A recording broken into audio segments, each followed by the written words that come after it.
Hello, everybody. A couple of months ago, we did a very interesting show, I thought, with a young person called R. Derek Black. This was in May of this year. He's an unusual person, or they are an unusual person. They are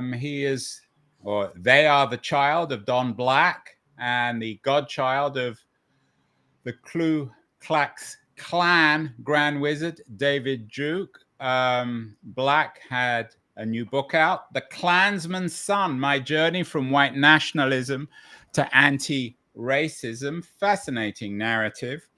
And to go along with our Derek Black, we have our guest today. Edward Ball also has his own personal history of the Klan. A book came out a few years ago, back in 2020, Life of a Klansman, A Family History in White Supremacy. Edward Ball is a very distinguished American writer. Many of you will be familiar with his iconic book, Slaves in the Family, and he's joining us from New Haven in Connecticut. Edward, thank you so much for appearing on the show. Are you familiar with our Derek Black's book? I am familiar with it. I haven't read it, no. But if you think it's unusual that anyone alive today would have a inherited relationship to the Ku Klux Klan, it's not true.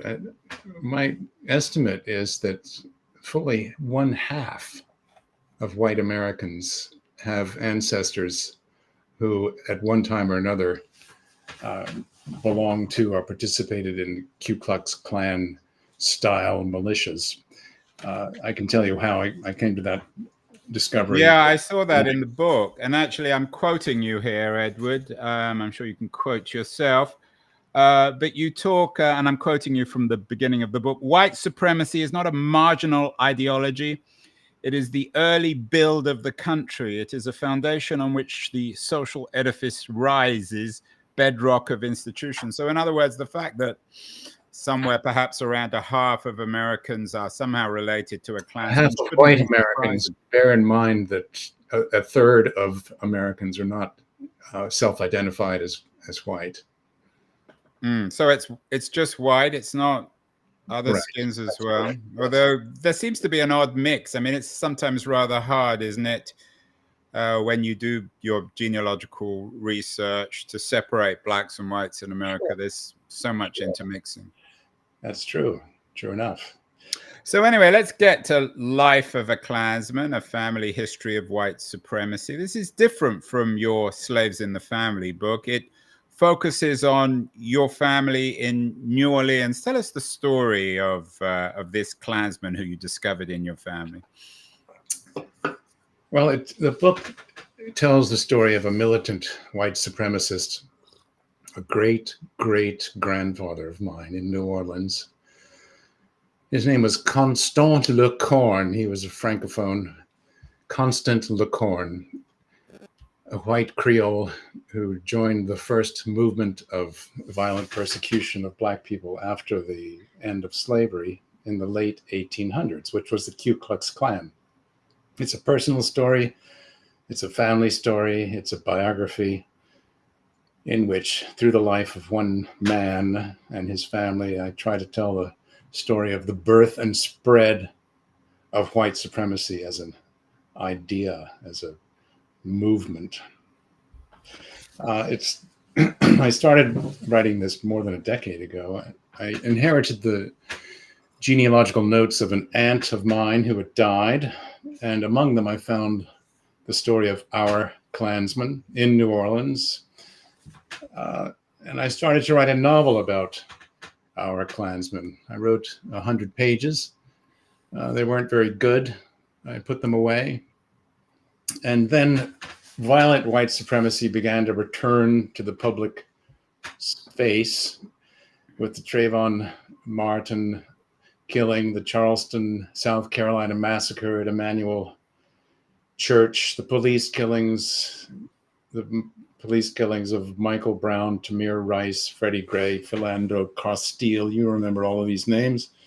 And I thought I should write this book as nonfiction. and I'll try to tell the story of one family and how white supremacy works within it. So it tells the story of a man named Constant Lecorne, who was born in 1832 in New Orleans. My mother's family are all from New Orleans. They've been there for 2 centuries. My father's family are all from Charleston, South Carolina. In the book that you mentioned, Slaves in the Family, I wrote about my father's family, who were large-scale slaveholders in South Carolina for 200 years. In this book, I write about the lower middle class white family of my mother's ancestors.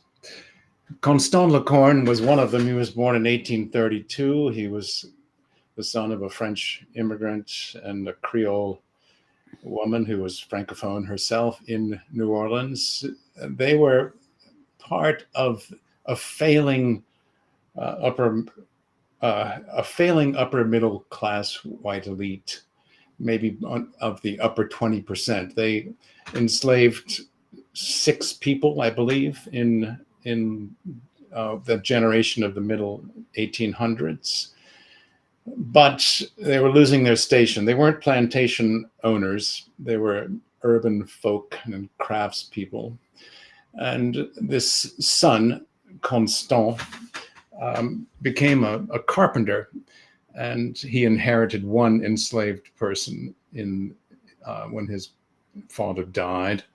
And by the 1850s, he was a kind of struggling ship carpenter, married to an immigrant French woman named Gabrielle Duchamin, who had come from the Caribbean. And they had several children and lived in a rented house in suburban New Orleans. As you know, possibly half of the population of Louisiana was enslaved. The other half of the population was white, and only some of whom, 20%, were enslavers.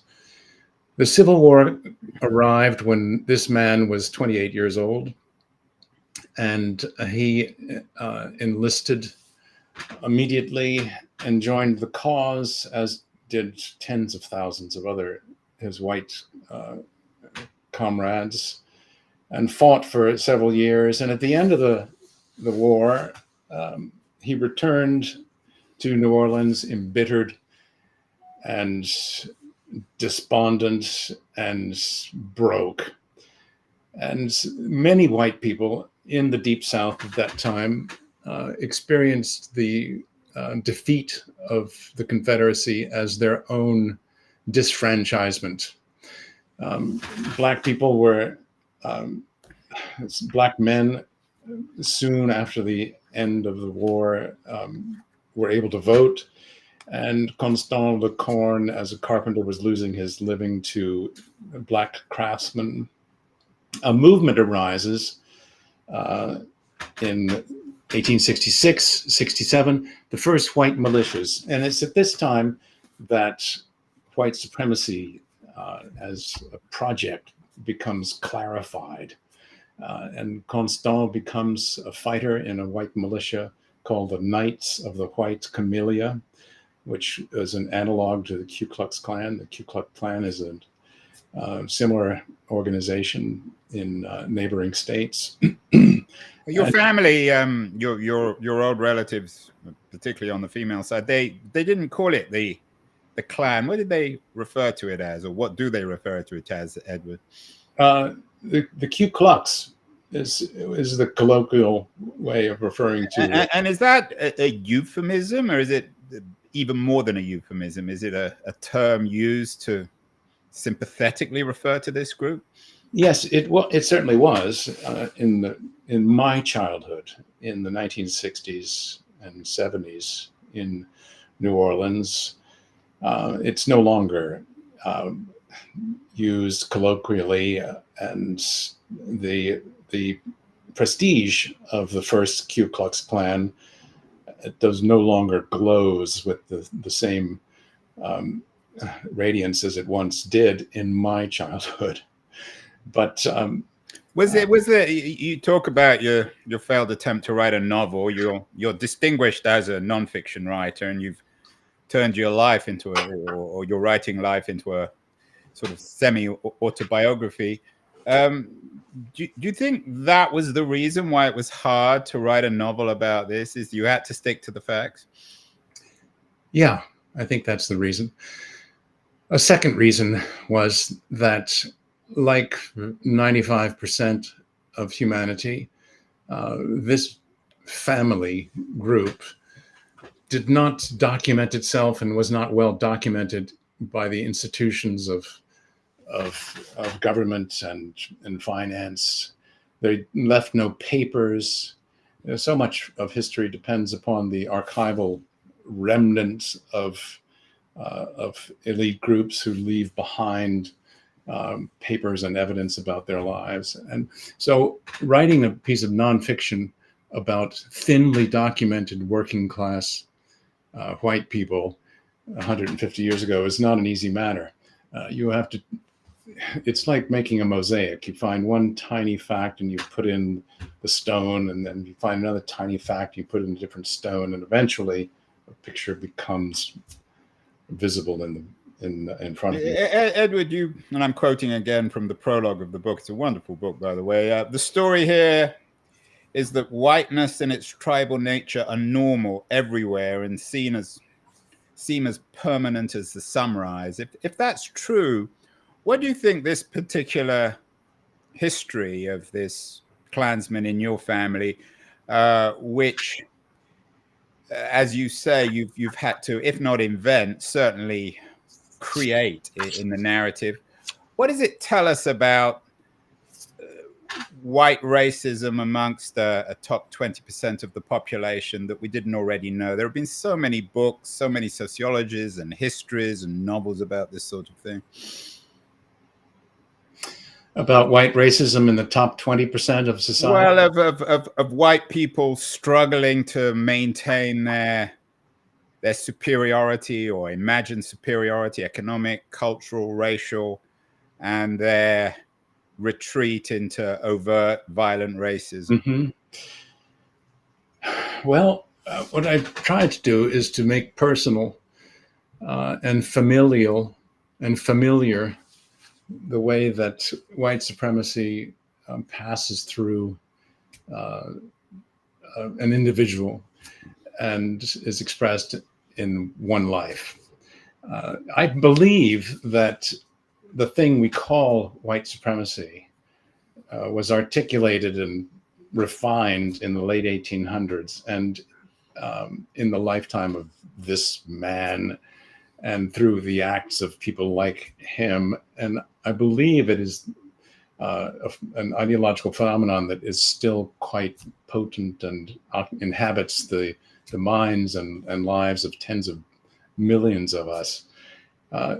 Here, another analogy, a different way of looking at white supremacy is that it is the far extreme of white racial identity. I believe that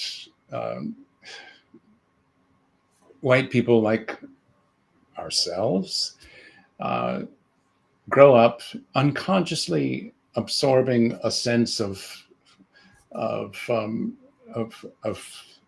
rightness and appropriateness in the seat of power and the seat of authority. And I believe that on the right-hand fringe of this state of racial identity, there is an extremist kind of enforcement element. And you find it in the white militias that proliferated in the 19th century and to an extent have returned in the last 15, 20 years here in the Proud Boys, the League of the South, the survivalist groups, the American Renaissance, and other groups of articulating white supremacy. I want to get to those actually after the break. I want to see the contemporary relevance of your narrative and your and your own analysis of both sides of the family. It's interesting that the book was very well received and reviewed, as all your work is. The Guardian called it a discomforting history of hate. The New York Times talks about ugly truths, but not everyone liked the book. There were some people I know at Tulane University, some African American students, I think, who believed that perhaps the book was inappropriate. What do you make of those demonstrations? I know we talked about it before we went live, that there was a boycott of a speech you were going to make at Tulane, which is a university, the top university in New Orleans. Right. I was going to give a talk there, and it was canceled because there was an outcry by students who I had no opportunities to meet or talk to, who seemed to believe that to tell the story of a white supremacist at all should not be attempted. And I understand that flinching response. I doubt that many of the students, 500 or 600 of whom bombarded the email accounts of the president of Tulane University and et cetera, had read or even picked up the book that I published. But that episode was an unfortunate event of cancellation based upon false information. I think that's how I would describe it. What did you learn about yourself and your relations with the past from writing this book? Do you think you liked or hated this relatively ancient relative? What was he? Your great grandfather? Yeah, that's right. So it's not that distant. But did you? Right. I assume you went into this thinking this guy's a pretty bad piece of work. Did you come out of it thinking more or less of him? Well, I developed. First of all, you're right to highlight the antiquity of this generation. I mean, everyone has 4 grandparents, 8 great-grandparents, 16 great-great-grandparents. This man was one of 16 great-great-grandparents of mine. So why talk about him? Because he seemed to exemplify something. I did go into this thinking this guy is a pretty bad egg. And I came out thinking this guy is a pretty bad egg. And with him, I have some empathy for his circumstances. He was a person who felt that he had been victimized by shifts in the winds of history and found an enemy to attack and to try to reestablish his own place in society. But how did I feel about him? I mean, what is the appropriate relationship to one's ancestors? I like to look at family history as a doorway into history, capital H. If you examine the circumstances of your family predecessors in the clutch of historical events, you begin to feel much more capable of understanding your own circumstances today. There is a resonance between the situation in the mid 1800s New Orleans and 2024 in the United States. It's peculiar, but it's real. I want to come to that. And one final question, though, on that front. You use the E word, Edward, empathy. You suggested you had some element of empathy with this great-great-grandfather.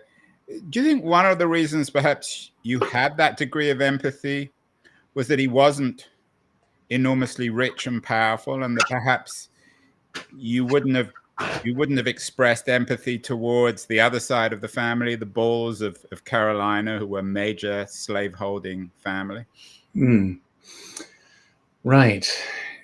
It's I think you're onto something. It is somewhat easier to feel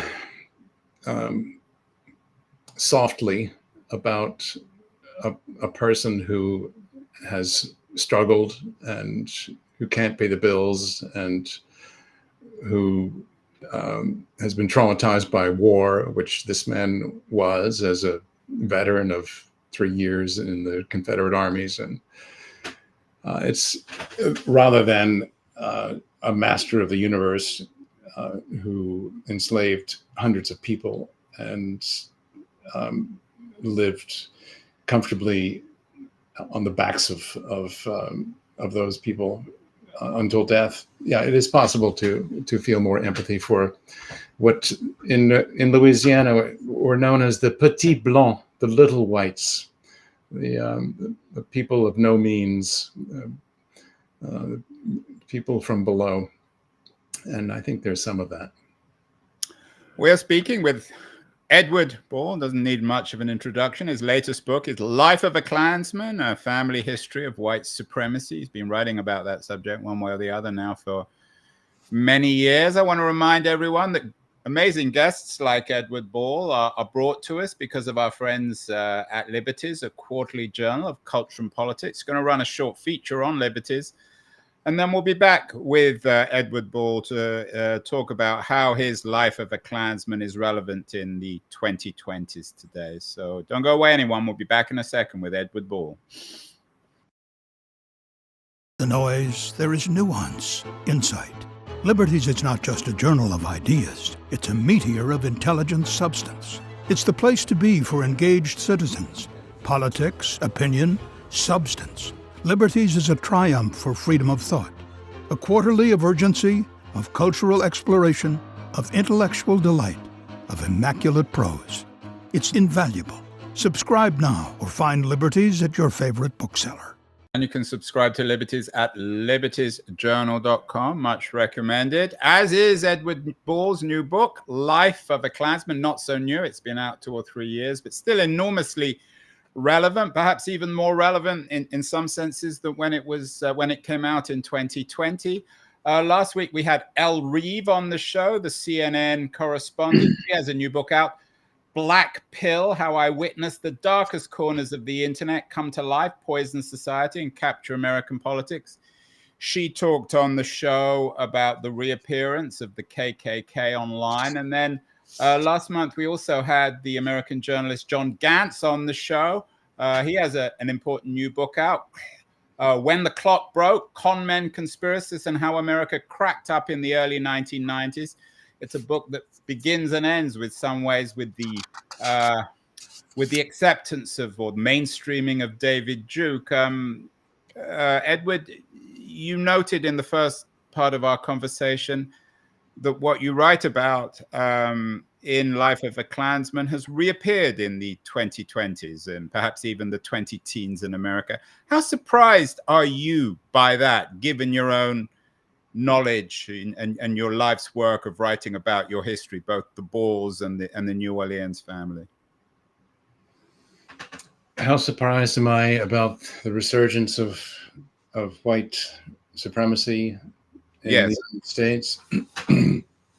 Well, I'm not happy about it. White supremacy is like an underground river in U.S. history. It waters the roots of institutions, and it has a virulent undercurrent. And sometimes it bursts to the surface in a kind of geyser. And I think that's what has happened since about 2015. There's an angry white cohort that has been aroused like an eruption. And hundreds of people have died in race-based massacres aimed at non-white and Jewish victims in the past 5 or 8 years. Um, it's not a good time. It's not a good time, and we're all in the midst of a kind of war between. If it's not too much to describe, there are the forces of reaction which are struggling to empower white supremacy, to use white supremacy as an engine to achieve power, and there are the forces of enlightenment, if you like, which stand somewhat meekly in opposition to them. White supremacy, though, is not the only engine of the current authoritarian turn in U.S. politics. It's one that's being enlisted successfully by people on the right to achieve certain ends. Younger journalists, Edward, like El Reeve, John Gantz, seem almost surprised with, to borrow your analogy, this underground river suddenly appearing in the form of people like David Duke.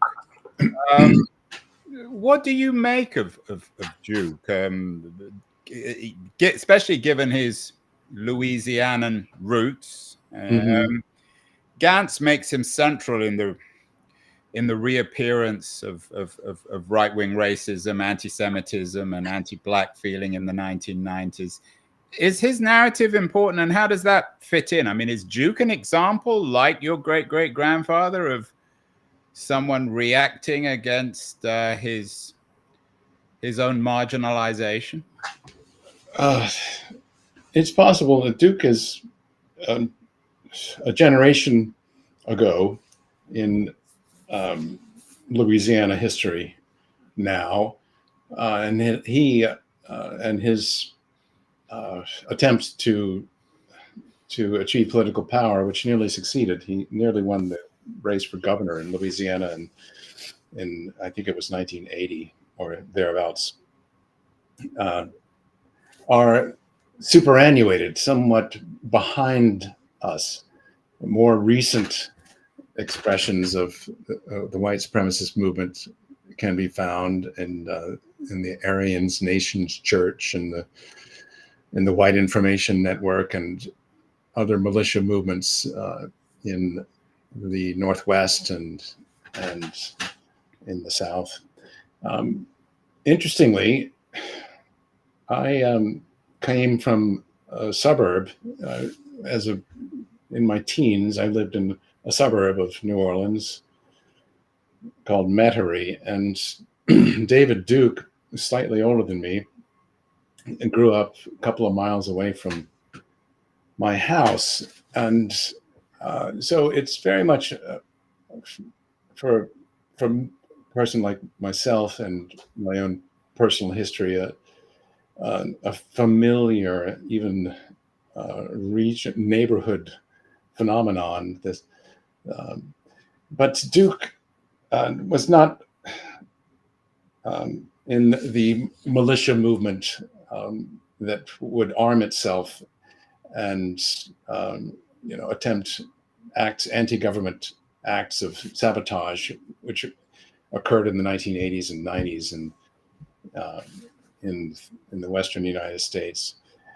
He was a guy who tried to take the soft route to soft power and use racial resentment as a stepping stone to do so.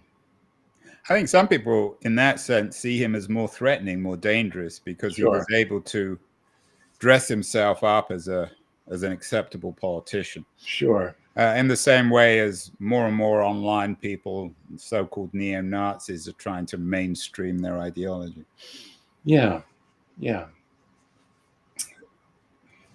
Edward, there are those, and again, I'm sure you're very familiar, who believe that the MAGA movement itself reflects, if not the formal KKK, much of the language. Do you fear that? Do you think that the Republican Party has gone rogue and that many of the individuals who you've written about in your book have reappeared? This underground river now is running through the Republican Party?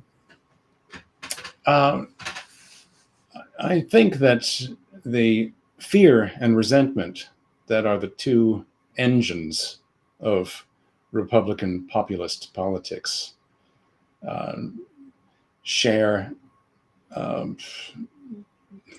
they share some terrain with white supremacy. I don't think that white supremacy is the only driver of the MAGA movement.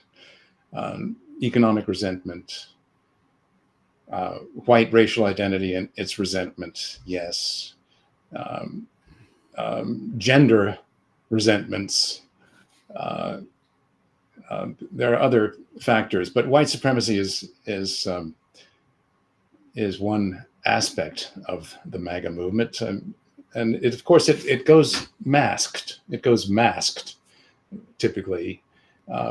The somewhat hysterical anger toward migrants of color who are coming to the United States from Central America, the somewhat hysterical aggression towards those people is a kind of deflected expression of white racial identity. That would seem as clear as day to you. But there are different engines in motion at the same time. Finally, Edward, you've been very generous with your time. There are those who believe that we can get rid of what you called this underground river, maybe dry it up. What do you believe? I mean, you seem to be suggesting that it's just perpetually there and that for one reason or other it can reappear from time to time. Can it be eliminated? Can this underground river be made dry or irrelevant or redirected so it no longer infects American life? Well, I think one way of looking at the current aggressions in national politics is that there are spasms from a creature that has been cornered. 10 years ago, some demographers were able to determine that the proportion of people who identify as white in the United States will become a minority about 2050, and gradually or rapidly, the U.S. will be a white minority country, and during that demographic transformation, the sense of entitlement experienced by hundreds of millions of people, tens of millions of whom are angrier than the rest of us, reacts sometimes violently. So can the underground river of white supremacy be dried up? Well, if you want a simple, straight answer, no, it's not going to be dried up. I think that we're going to see it come up and go down, and come up and go down. And I don't believe that there's a blessed community that lies ahead of us, racially speaking. I do hope that we don't tilt into racialized authoritarian politics, as we seem to be threatening to do. I don't believe that that's going to happen. Is this a pivotal election, though? Some people, they always say every American presidential election, this is the most important election in history. Do you believe that the election now between Harris and Trump is profoundly important for the future of this country, particularly in terms of race and toleration? Well, I think it's important, yes, but suppose the MAGA movement fails to win the White House and fails to win both houses of Congress. As we said a minute ago, they're not going to go away, and the aggression coming from panicked whiteness, panicked white identity is not going to subside. So this is an important election, a very important election, but it's not going to put an end to the quarrel that is going on. Well, we'll have to get you back on the show, Edward. Whoever wins the election, it'll just be another chapter. Edward Ball, author of Life of a Klansman. Real honor to have you on the show. Thank you so much. Thank you, Andrew. It's a pleasure to be with you.